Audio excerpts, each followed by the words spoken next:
to how to access the seminars online. So Rob, take it away. Okay, thanks, Rachel. Right, hello everybody.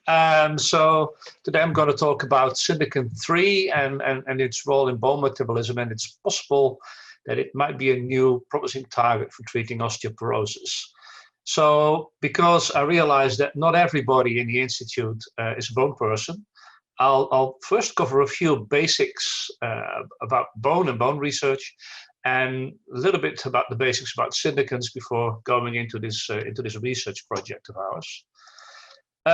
So bone has got 3 cell types that you can't find anywhere else. There is the osteoblasts, which you can see here on a bit of a jawbone from a cat, and they are cells that make bone. You've got osteoclasts, big multinucleated cells that resorb bone, so they break down bone. And the final one, the cells here that are embedded within the bone matrix, they're the osteocytes. They're actually by far the most abundant cell type in bone, and they control in many ways the functions of both the osteoblasts and the osteoclasts, and they can respond to mechanical loading on the bone. Now, this is not really a representative picture of a bit of bone. Osteocytes, yes, you always see. Osteoblasts, you can see fairly often. Osteoclasts are actually quite rare.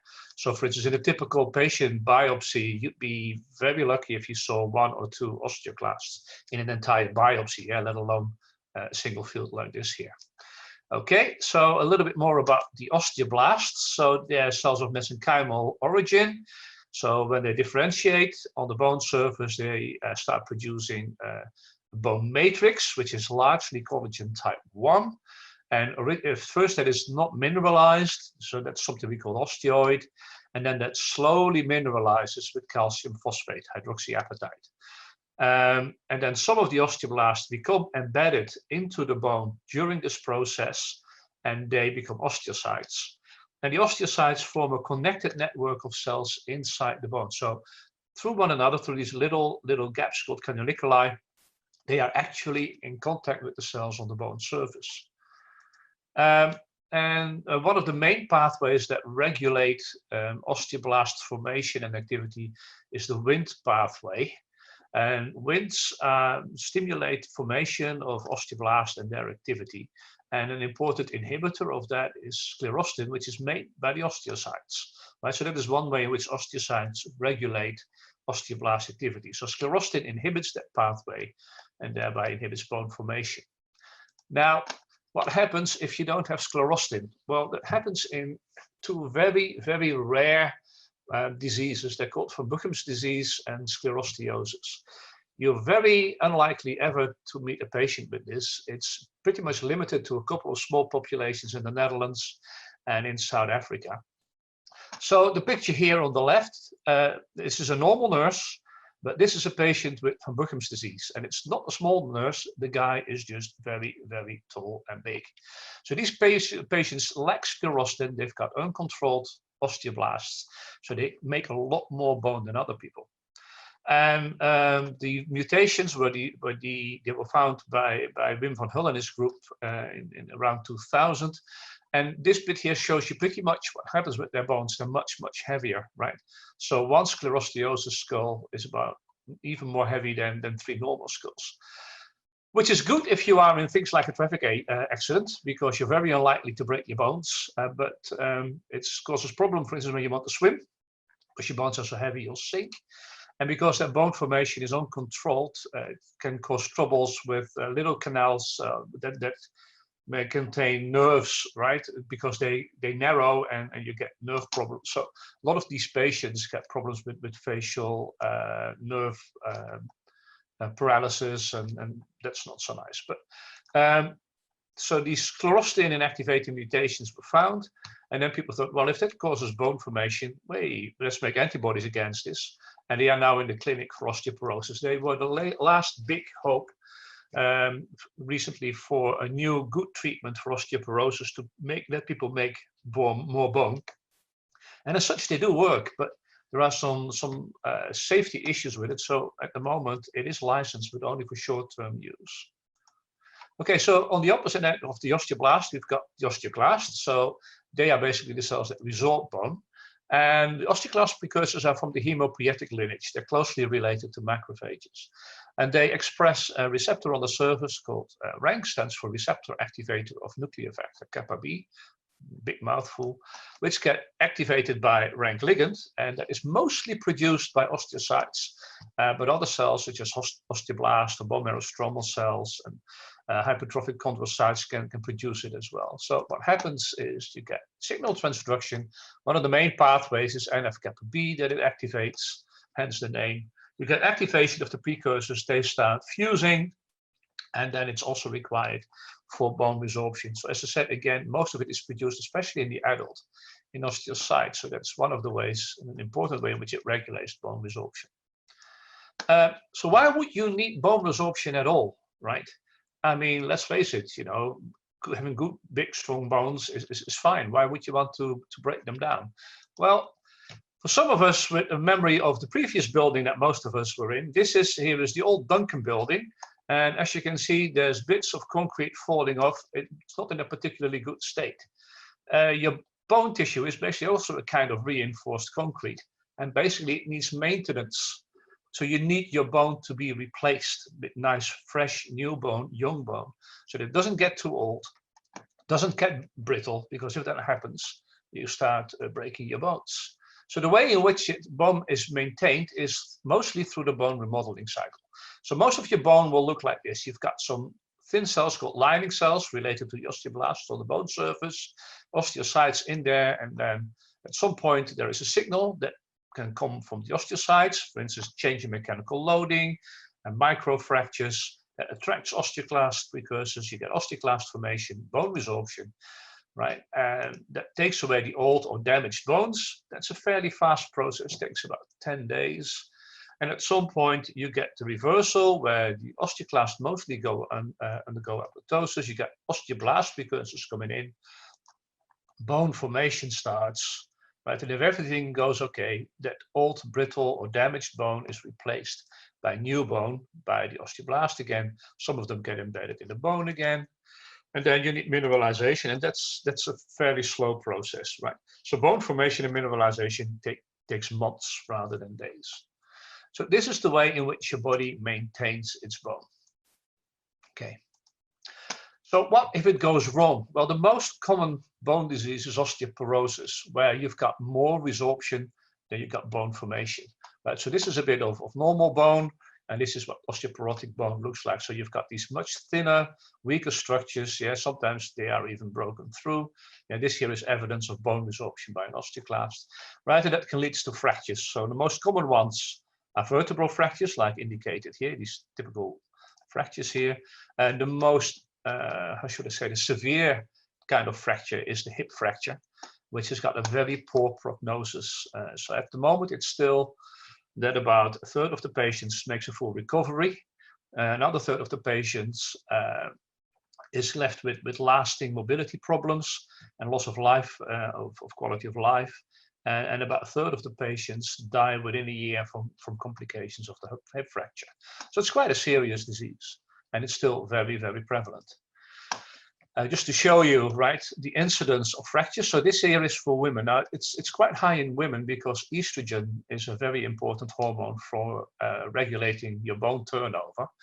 And after the menopause, estrogen levels drop, and that leads to a rapid rise in fractures, especially in women. So we've got here vertebral fractures. They're usually the first ones that start appearing. We also get wrist fractures, and the most prevalent ones, the hip fractures. It happens in men as well because men lose bone with age as well, okay, but not as rapidly as women do immediately after the menopause. A lot of this age-related bone loss is actually still quite poorly understood. But even though we've got treatment for osteoporosis at the moment, most of which is anti-resorptive, the treatments are still not sufficient to prevent osteoporosis and to treat people who have already lost a lot of bone.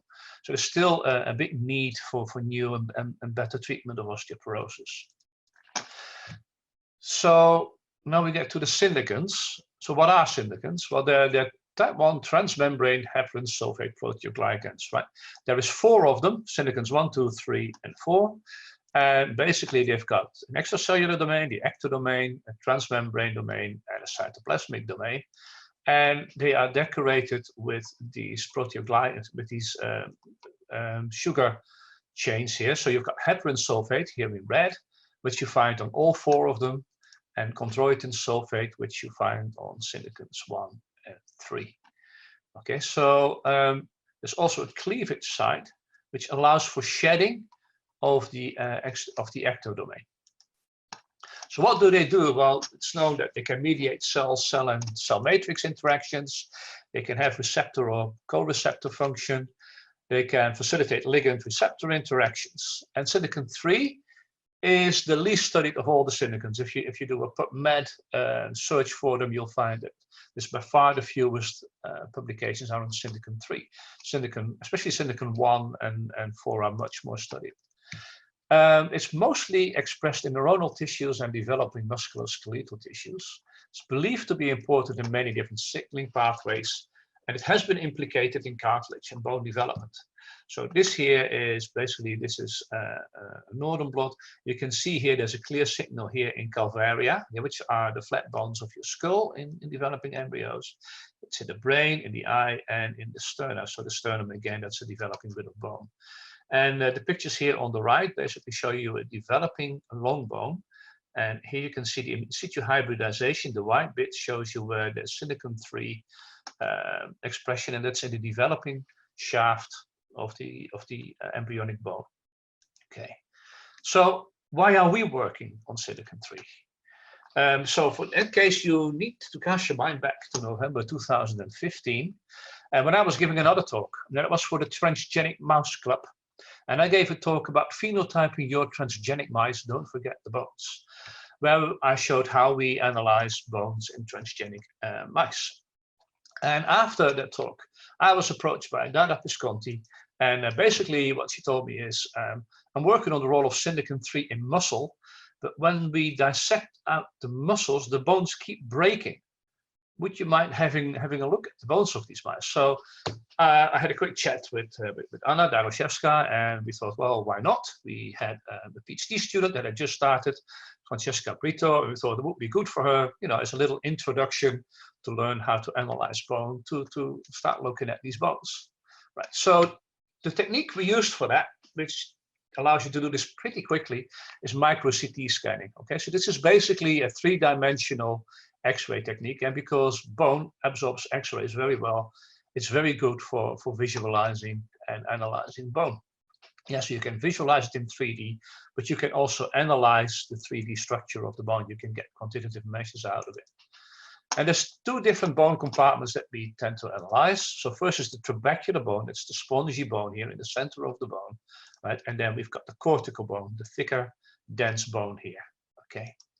So what did we see when we scanned the Syndecan 3 and compared it to wild type mice? So the Syndecan 3 knockouts, if you compare these two, you can see a lot more holes coming through if you look down the bones to the trabecular bone that you can see in the wild type. Right? So it looks like they had less bone than the wild type, which might explain why they break. So when we did the quantitative analysis, and it turned out to be the case. So on the left here, we've got analysis of the trabecular bone, the spongy bone. What you can see is there's about a third less bone volume in there, and that is due to a decrease in the thickness of the trabecular structures. The spacing is increased, so they're further apart from one another.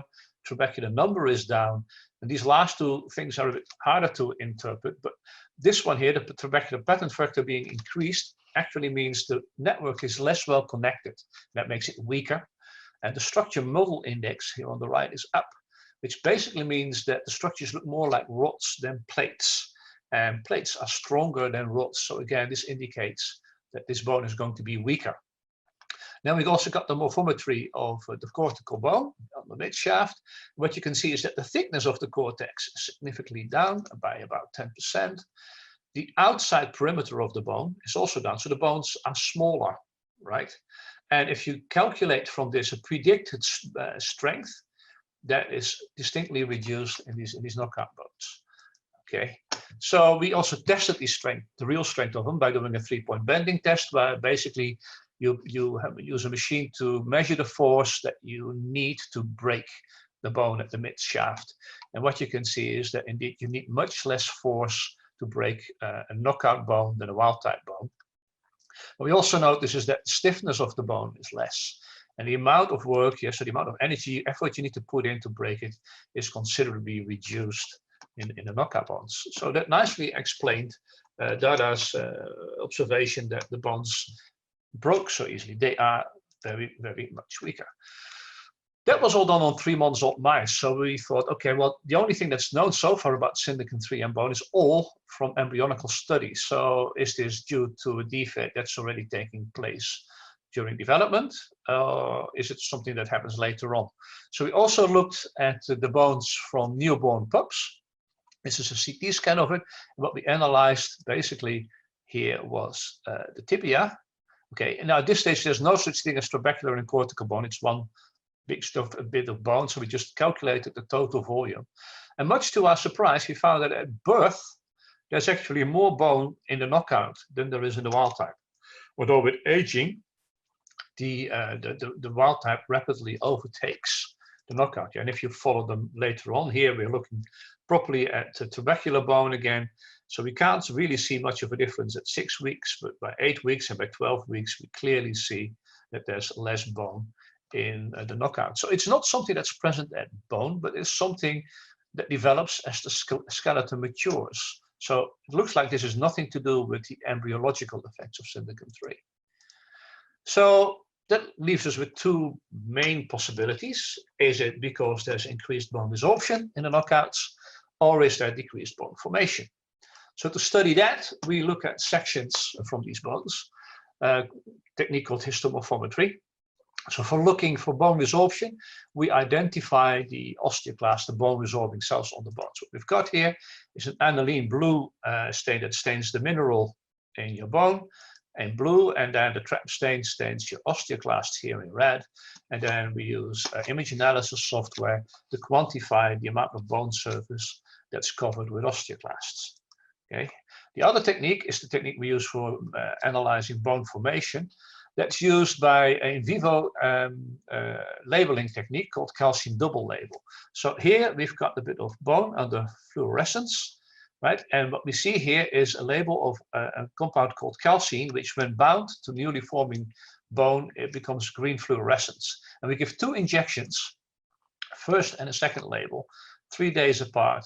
That allows you to see what proportion of the bone is undergoing bone formation, and the difference the distance between the 2 labels tells you how efficiently your osteoblasts are working.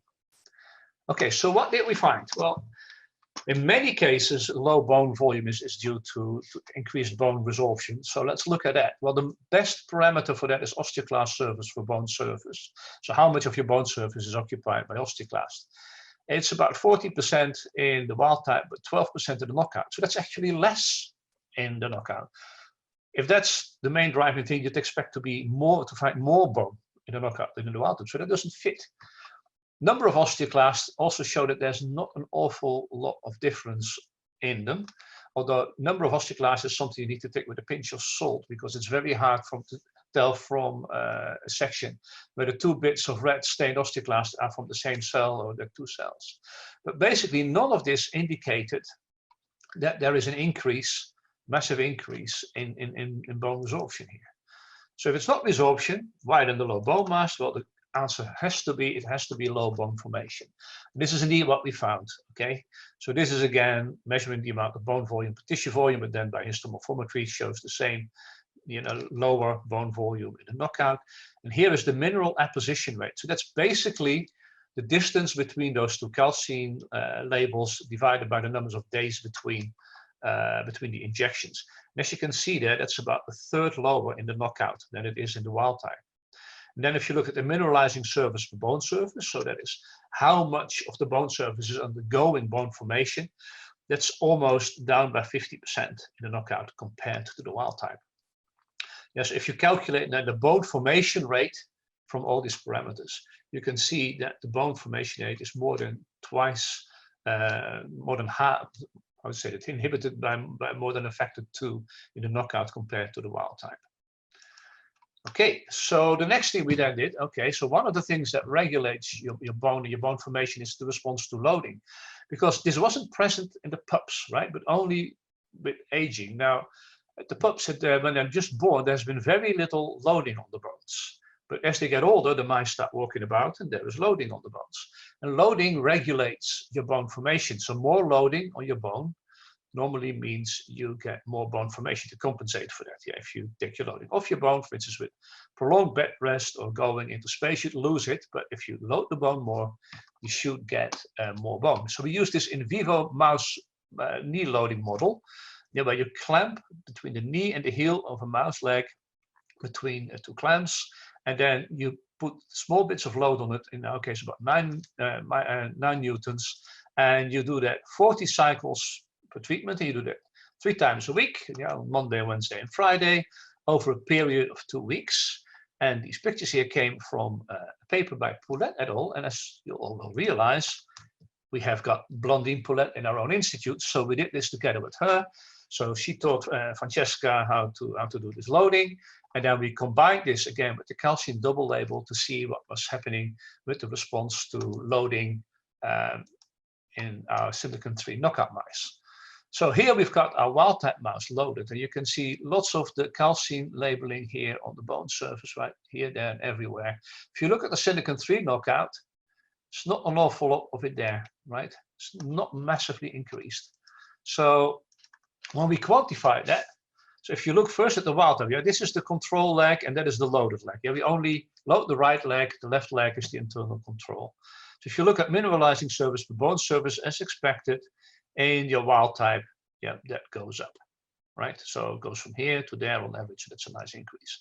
Whereas in your knockout, there is no significant difference between the control leg and the loaded leg. And if you look at the bone formation rate per bone surface, you get the same picture, right?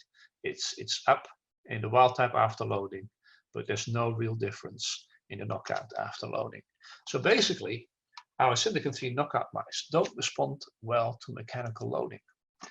So is that something that is due to the osteoblasts themselves, or is it maybe due to some factor that's regulating them?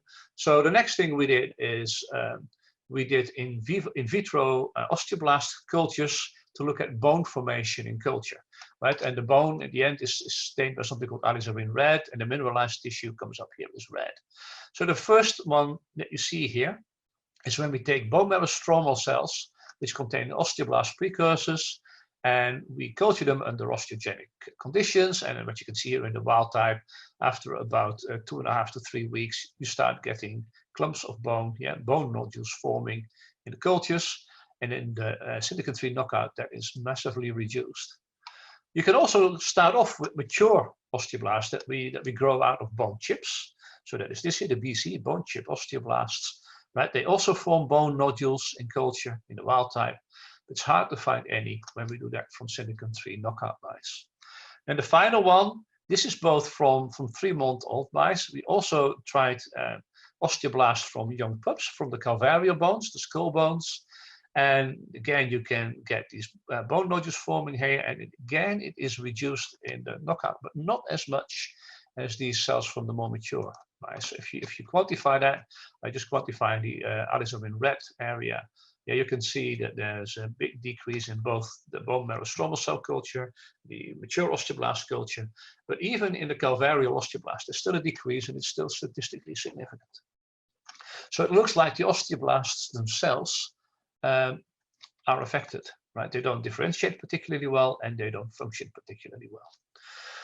So we then looked at the expression of genes that are good marker genes for osteoblasts in these cultures, in the osteoblast cultures. And what you can see, the expression of RUNX2, which is a major transcription factor that drives osteoblast differentiation, that's down. Alkaline phosphatase, which encodes an enzyme that's absolutely essential for mineralizing your bone, that's down. This is bone GLA protein. It's another good marker for the matrix proteins that the osteoblast produce, that is down. And this here is your major structural protein in your bone, the main matrix protein, collagen type 1, again, that is considerably down. So that was in gene expression. For alkaline phosphatase, not only is the gene expression down, but if we measure the enzyme activity of the enzyme, that is down by about a third again, down by 2/3 again in the knockouts compared to the wild types. So there's a big decrease in all the osteoblast markers and in their activity markers. Now, when we're doing these cultures, we notice something else. Right, this here on the left is a wild type culture. This grainy stuff here actually is the bone nodules forming. But when we looked in the Syndecam 3 knockout cultures, we quite often saw these weird cells in here. And basically we thought, hey, that looks like adipocytes. But we're culturing here under osteogenic conditions, not adipogenic ones. In the wild type, we hardly ever see them, but we saw them very regularly in the knockouts. Okay. So are they really there? And they are, because then when we went back to the sections of the mouse bones, this here is a wild type, this here is a knockout. All these white things here are fat cells. Actually, the first person to spot that was not a bone person at all, and that was Michele Scotto Di Mase in our group, who spotted them when Francesca was giving a lab talk about some of the things she'd seen, and he basically asked us what are all those holes in those knockout cells, and it was like, hang on, is this? Do we see this always? And yep, it's very reproducible. The knockouts tend to have many more fat cells than the wild type. Okay. So just to prove that these were fat cells, we did the staining with something called perilipin, which is expressed only in fat cells. And that's here what you see in red. The blue is DAPI for nuclei. So in the middle is the big fat vacuole, so there's no protein there whatsoever. And then the little bit of cytoplasm around it here nicely stains up with perilipin in all these cells in the Syndecam 3 knockouts. And we can also visualize it in 3D. We do an osmium stain of the bones, and the osmium stains the fat in the fat droplets. So this here is a wild type mouse. So there are some adipocytes in there, and this is from a bone from a Syndecam 3 knockout mouse where you see a big area that is absolutely chock-a-block with fat cells. So if we quantify the number of fat cells from the histology here, I mean there's a massive increase in number of fat cells per tissue volume in the knockouts compared to the wild types over here. Okay, so to summarize this basic phenotype of the Syndecam 3 knockout, what we have is a low bone mass, and what I haven't shown you, but it seems to be getting even worse when these animals age.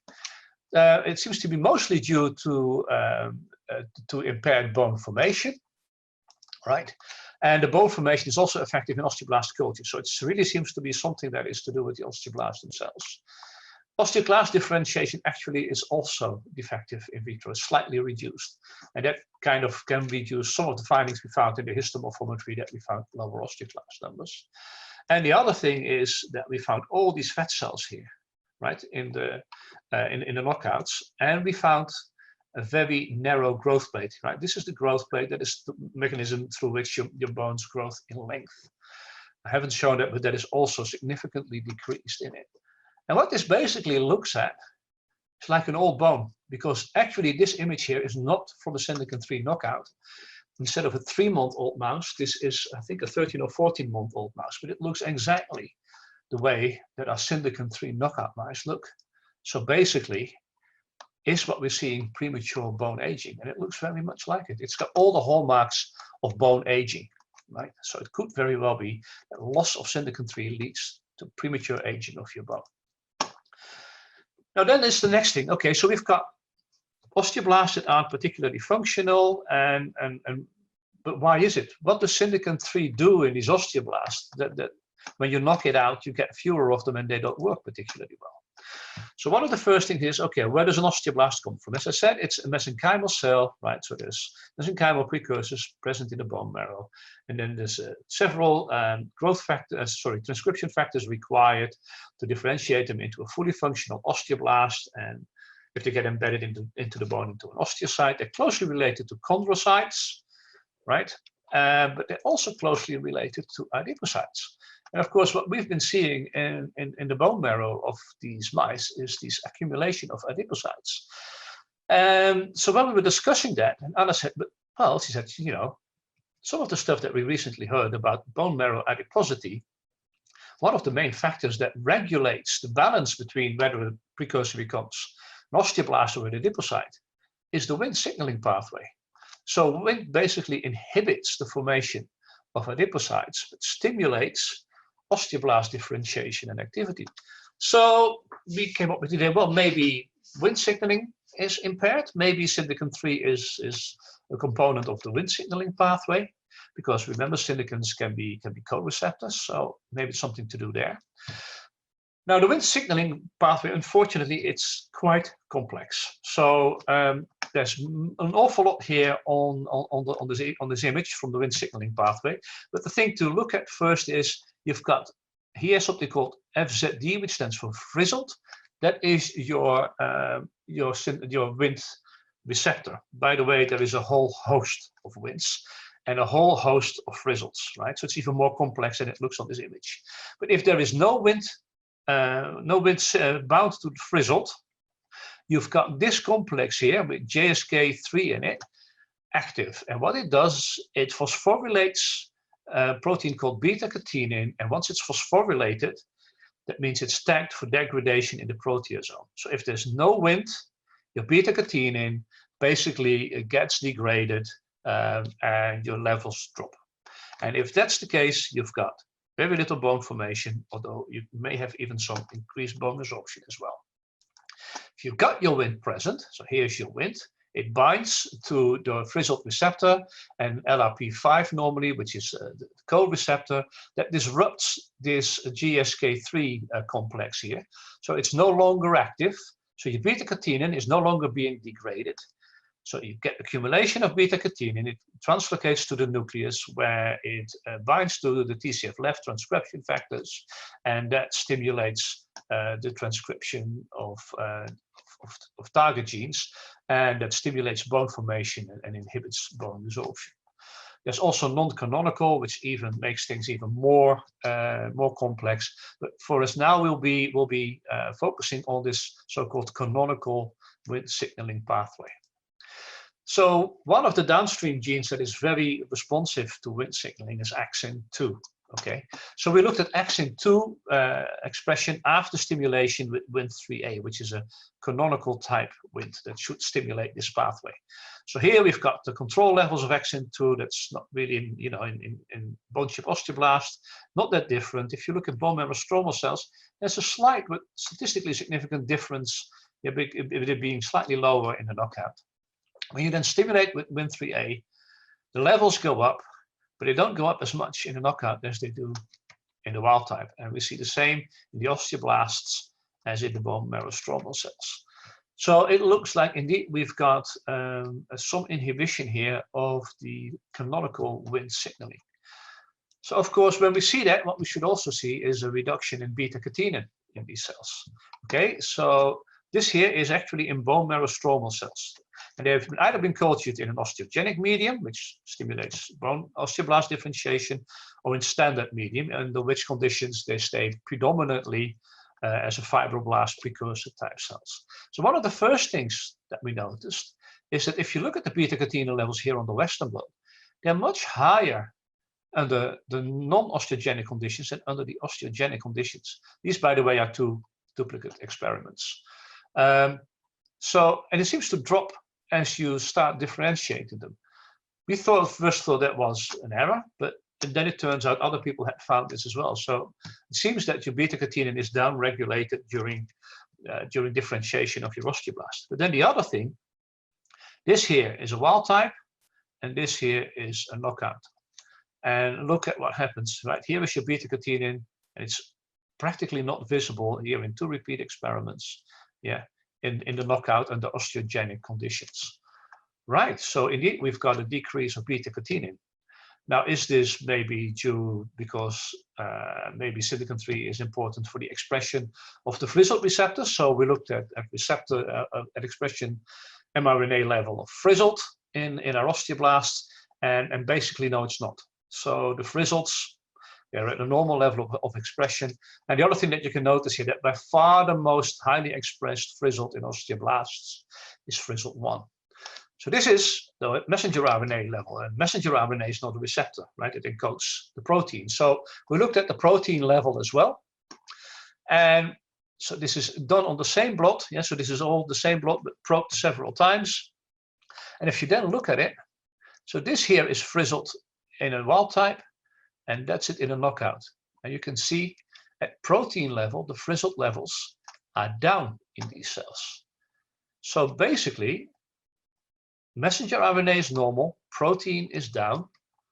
It could very well be that the Syndecam 3 is necessary to prevent maybe degradation of your frizzled one. So when we quantify this this expression level here, okay, so this dotted line here is at 1 because we normalized everything to the expression level in wild type cells. And what you see here is the expression in dark gray of beta-catenin and light gray of frizzled one in the knockout cells. Okay, so we've got again bone marrow stromal cells and the bone chip mature osteoblasts. Non-osteogenic conditions, there's no significant difference between the wild types and the knockouts for either beta-catenin or frizzled one. But then if you go to osteogenic conditions, yeah, so it should be up here, but it's down by about a factor 3, both in the bone marrow stromal cells as in the mature osteoblasts. So yes, so our Syndecam, so our frizzled one levels are considerably down. Now this only shows 2 experiments, but of course we do a lot of this work. This was done mostly by Andy Butcher, our postdoc on the project, and he and Anna Daroszewska, the other main scientist here. To put it mildly, they are not the largest optimists when it comes to results in the world. So I saw the first blot, I went, "Way, fantastic! We've got a mechanism." And they both went, "Nah, could be a fluke. Need to repeat it." So by now, I think Andy must have done this about 5 or 6 times, and every time we get the same results. So this is highly reproducible, and even Andy and Anna by now believe that this is really what's going on. Okay, so the theory is that it may well be preventing degradation of frizzled one. Okay, so what pathways do you normally degrade proteins with? Well, there's 2 major ones. The first one is through the proteasome, and the second one is through the autophagal lysosome. So autophagal lysosomal degradation you can inhibit by something called baphyllomycin. Right? It inhibits the acidification of your lysosome and thereby prevents degradation of the proteins. So we treated our osteoblasts for 6 hours with either baphyllomycin or a vehicle, and just to check that our baphyllomycin was working and is doing as it should, we checked for the amount of LC32, a little protein that is involved in this process but gets degraded as well. Yep, and so you see with the baphyllomycin treatment, those levels go up about 4 to 5-fold, which is as expected. That's what you want. So the baphyllomycin is definitely working. Then we looked at the frizzled one. So this is the vehicle. There again, we see our normal 3-fold decrease in levels of frizzled one in the knockout. But when we give the baphyllomycin, the levels are indistinguishable between a knockout and a wild type. So this indeed seems to indicate that our Syndecam 3 stabilizes frizzled one protein. Now, you need to take this with a little bit of caution because this is an n equals 1. We need to repeat this, but of course we've got the COVID-19 lockdown that was in the way. Apart from that, we also had problems with our baphyllomycin going off. But basically high on Andy's list of stuff to do once he's back in the lab is to do more repeats of this to make sure that we're not barking up the wrong end of the stick here. Okay, so then we thought, okay, so it's functioning in osteoblasts. We think it's functioning in the osteoblasts themselves. So if it's crucial for the osteoblasts themselves, we should be able to rescue the phenotype by re-expressing the Syndecam 3 in the osteoblasts. So together with George, we cooked up a strategy to do that. And basically what we used is a construct where we've got the coding sequence here, the cDNA for Syndecam 3. And then, so which we brought in on this plasmid. The plasmid came with a standard CMV promoter, but we replaced that with the 2.1 kb stretch from the collagen type 1 promoter. And that part of the promoter drives expression specifically in osteoblasts. So by transfecting this into a one-cell embryo, you can then create a transgenic mouse that expresses Syndecam 3 driven by COL1A1 in the osteoblasts only, and not in the others. So if you do this on the Syndecam 3 knockout background, right, you've got a knockout that doesn't express Syndecam 3 anywhere else apart from in the osteoblasts. And this is basically hot from the press because we made 3 lines of this, and to be quite honest, we're still in the middle of doing all the analysis, but I can show you the first results that we have. So this here again is a micro CT image of the trabecular bone here of the femur from a Syndecam 3, normal Syndecam 3 knockout. Yeah, you can see the blue in the background basically is you can look through the bone. Yeah, there's holes in the trabecular bone structure. And here is a Syndecam 3 knockout, but it has got a Syndecam 3 COL1A1 transgene in it. And what you can see here, you don't need to be a specialist like me. You can see there's an awful lot more bone here than there is here. Right, so if we quantify that, so if we look at our bone volume as part of the total volume, okay, so here we can see in a normal wild type and the Syndecam 3 knockout, you can see the difference that we've always found. So if we then have the knockout but expressing the transgene, you can see that the bone volume is incredibly higher than it is in a knockout. And even if you have crossed these mice then with a normal wild type mouse, if you look at those, they've also got increased bone volume. So basically, Syndecam 3 overexpression increases bone volume. Okay, and it's highly statistically significant.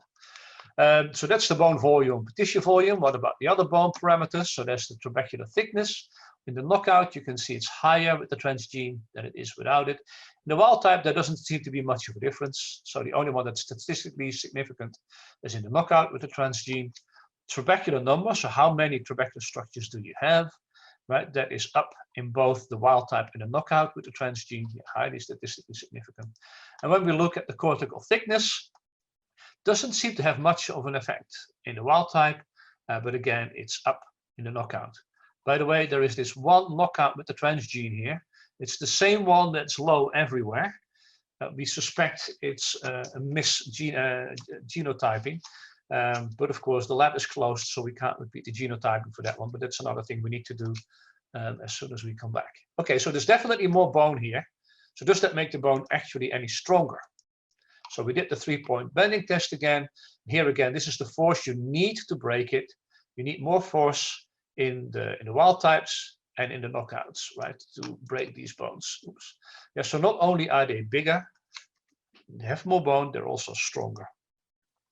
So is it really bone anabolic? Well, it can only call it bone anabolic if it stimulates bone formation. So just to remind you again what the bone formation looked like in a Syndecam 3 knockout. Yeah, you've got these faint lines here inside the blue bone. Yep, the green lines. There is some double label here, right? But it's not an awful lot, right? So what if you've got a mouse that has got the transgene on a Syndecam 3 knockout background, and again you can see that there's much more double label in these transgenic mice. I haven't been able to quantify this because this was actually a couple of sections that that Kath managed to cut just before we went into lockdown. So we just managed to image a couple of these sections to see if there was anything going on. But we were all very excited by seeing this much bone formation in these mice, because this truly is an indication that overexpression of Syndecam 3 acts as a bone anabolic mechanism. And that means that we're looking at a pathway that may very well be of big interest as a future treatment for osteoporosis by being able to stimulate bone formation. Now, if I went too fast or you want to look at this in greater detail, most of the details we put on bioarchives. At the moment, we are redoing the manuscript, getting the latest data in there, but a lot of it is already there available, and you can have a look and read through it over there. So what are we planning to do next? Well, we looked at the Wnt path, the signaling pathways, but there might be others that are infected by Syndecam 3 as well, such as SNOTCH or HBGAM, both of which are known to play a role in bone. There may be others, like fibroblast growth factors. The other thing is Syndecam 3 can be shed, right? So is it being shed from the osteoblasts? And if so, does that really affect any signaling? And then the other thing is, can we prevent age-related bone loss by overexpressing of the Syndecam 3? these osteoblasts. So basically we want to age the animals and see what that does to the age-related bone loss. And then the final thing, can you maybe even just use recombinant Syndecam 3 as a bone anabolic? Okay. So in the final acknowledgement, I've already mentioned two people, Francesca and Andy, who did most of the hands-on work here. My co-primary investigator, or whatever you want to call it, Anna. Right. So between us, we've cooked up most of the science in here. Of course, there is George, our matrix expert and an expert in transgenics. Right, and Blandine I've shown you before, who did a lot of the mechanical loading stuff. Then, of course, there are our technical team with Gemma, Mandy, and Kath. Some of my colleagues in the bone field are very, very jealous when I mention Kath and say that she actually likes cutting bone sections of fully mineralized bone, which is actually rather difficult because most people hate doing that, but she likes it and she's very good at it. And Gemma and Mandy helped out with pretty much every aspect of the project, so I'm very grateful to them as well. And then, of course, the SK, who together with Andy and George created our Syndecam 3 overexpressing mouse. And then, of course, there's our collaborator, Dada, who is nowadays in the States. We still collaborate with her on this. And finally, I'd like to thank the Institute for funding Francesca's PhD studentship, and the MRC for our project grants that funds Andy and some of Kat's time. Thank you very much for all your attention. Oh, Rob, thank you very much. That's absolutely excellent, rapid translation through some, you know, an area which I think is probably not core for some of us, or quite a lot of us. Now, there are a number of questions, and I'm going to go down these, and then you can try and do what you can. They started off by asking about the question about the sex of the mice. Were they equally male and female, and did you see any differences between the different sexes? Yeah, so most of the data you've seen here, that is from males, but we've checked the phenotype in females as well, and the females have got the same phenotype. We used the males mostly because that basically means you don't have to take the Easter cycle into account, because, as I said, estrogen is an important regulator of bone turnover, and it can make results in females a bit more difficult to analyze than in males, but the females show the same phenotype. Would you expect it to get more as they aged? So what we've seen so far is that the phenotype does get worse by the time they hit 6 months, but by that point they've lost so much bone that they pretty much look like a 14, 15, 16-month-old normal mouse. And after that, you can't lose much more bone. So they hit the bottom of their bone volume pretty much by 6 months instead of like 15 or 16 months. So if you age for too long, the difference will get smaller because the wild-type mice will start losing bone as well. Yeah. There's a question about a Gould paper from 1996. And whether they used an antibody to show Syndecam 3.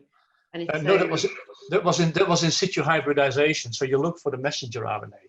One of the problems we are having with this research is that there's really no good antibody to Syndecam 3. It seems to be a really tricky protein to raise antibodies against. So we've tried a few, but for instance, one of them, which we were told was absolutely specific when we compared the wild type and the knockout. We got a beautiful band in the wild type, and we also got a beautiful band in the knockout, even though the knockout has absolutely no messenger RNA for Syndecam 3 whatsoever. So antibodies for Syndecam 3 are a big problem. Okay. And then I guess another question, which is a huge amount of work, which is, I guess, is why you perhaps haven't got this yet, is whether you've looked for the Wnt3a changes in the adipogenesis. So if you looked at it rather in those cells instead. Yeah. So the point with that is that the adipogenesis takes several weeks. So you'd have to constantly treat your culture with Wnt. So that makes it quite expensive. And the other thing is that your osteoblasts and your bone marrow stromal cells already produce Wnt themselves. So you add something on top of something that's already there. Like the Action 2 we did that that's a very quick response, right? A very quick response gene. Getting adipogenesis, it's a lot more tricky. The adipogenesis themselves, the experiment is already rather tricky because your fat cells have a tendency, once they're fully differentiated, they just float off and you lose them in your culture. So it's not a straightforward thing to do, but it's one of the things that, yeah, would be nice if we could find the time to try and do it. And what about in the cartilage? Have you seen any changes in the cartilage? Yes. So one of the things that we're definitely seeing in the growth plate is that the growth plate narrows and is less active than in a wild type. We've got some of the joints from animals that have been loaded and a couple of animals that have been aged. And we want to have a look and see what the cartilage looks like in those, but we just haven't had the time to do that yet. Okay, so I was just going to add on that too. What about the eyes? Is there any problem? Because you did mention that the Syndecam 3 is very important in eyes and brain. Have you looked at the eyes of these? No, we haven't. So if you want to have a look at the eye, you're more than welcome to have a few of the eyes from our mice. And I think I just wouldn't know where to start with looking at them. They don't seem to be blind. The eyes are there. So I'll pass on to some of my colleagues who are probably better than I am. It's not perhaps my expertise in this area, but it might be interesting to look. Yep. What about another question, nuclear levels of beta catenin? Yeah. Is that important, perhaps more important for their activity? Yeah, so we haven't done that yet. That is again, it's a bit of a tricky one to do, but it's on the list of what we want to try and do. What we've been trying to do recently is a luciferase assay with beta-catenin reporter. The problem is our osteoblasts are incredibly difficult to transfect. So we've been having issues with getting a decent signal in our osteoblasts. So Andy was working on that. But of course, as we said, the lockdown got kind of in the way of that. But that's one of the things that we're working on. Look at the actual beta-catenin activity. Yeah. Okay, and just a couple of questions about the knockout, whether it's a global or conditional. So all that first bit of data, yeah, is a global knockout. So it completely lacks the Syndecam 3 gene. We've just very recently made a Syndecam 3 floxed mouse. So we should be able to be making lineage-specific knockouts. We put in a grant application for that to the BBSRC, and we're keeping our fingers crossed that we get funding to make lineage-specific Syndecam 3 knockouts. Okay, so and I guess this is a question, as always with any of these things, is it if you overstimulate, is there a problem with getting too much bone? So that's the example of the people with the sclerostin mutations kind of shows that, right? So, but that is lifelong. So the way we're looking at it, this seems to be a bone anabolic pathway. So what we're thinking of is if you've got a patient who's already lost bone, you want to stimulate them to make new bone, right, to replace the bone that's lost. And that wouldn't be a lifelong stimulation. That would maybe be for a couple of years, after which you maybe put them on anti-resorptive treatment to then retain the new bone that they've made. So it is something that you need to keep at the back of your mind, but I think therapeutically, it's probably not an issue. So I'm going to read this one out because I don't quite understand it. So given the SDC's developmental role in COL1A1 promoter, have you looked at the eye phenotype development of collagen 1 in expression is expressed in the sclera? So as I said, we haven't looked at the eyes at all. No. So maybe you it's a pity because just before the breakdown, we caught quite a few of our mice. Actually, we kept a number of heads as well, and the eyes are still in there. So in principle, there should be fixed eyes available to have a look at them. But there's nothing obvious that we can see. Okay, how do you confirm the sulfation pattern of the heparin sulfate versus the chondroitin sulfate? Sorry, can you say that again? I missed the first bit. How do you confirm the sulfation pattern? I have absolutely no idea. If George is online, he's the matrix specialist. He might be able to tell you that. I know there are ways that you can check what kind of sulfation you've got. I myself have got absolutely no experience in that, so I need a matrix person to tell me how to do Yanis, that. you need to go and talk to George. Rob. Yes, George. Rob, this is a loaded question from your friend Kazoo. Because he has done some work before on the different sulfation doing different things in chondrocyte at least. Right. So maybe he's affecting the bone. One other aspect you mentioned, that we cannot look at the eye in the overexpressing things because it's a bone specific. That's true. L1A1 bone specific. So the eye will not be overexpressing the Syndecam. Yeah. But we can look at the knockout. Yeah. Yes. Yeah. And one more question from Kevin. Have you looked at, I'm going to say TIAM1 RAC signaling as a potential mechanism of Syndecam 3 regulation of frizzled? No, we haven't. It's the very brief answer. So Kevin, do you want to take that forward? Sorry? I was just going to say if Kevin wanted to come on and just take that, Okay. because I probably asked that incorrectly. No, you answered correct. I think Syndecam 3, one of its internal regulators is TIAM1, a RAC-GEF. So if you put tension on the actin cytoskeleton or change that cytoskeleton, then you would affect frizzled. And I think there is tie-ins there. So I think those are putative pathways of why you might be getting your frizzled degradation. Yeah, well, there was quite a recent publication from about a year ago in Nature that came out just as we were starting to look at our Wnt signaling, and that basically shows that turnover of frizzled is very rapid, and there is quite a specific mechanism that tags frizzled for degradation. So we think it's quite likely it's something more to do with that pathway, but there's many different ways in which this could be regulated, and at the moment, we just don't know. We need to do more research into this. Well, thank you very much. I think that's down to the end of our list, and if anyone's got any more quick questions they want to just come on live and ask before we shut down.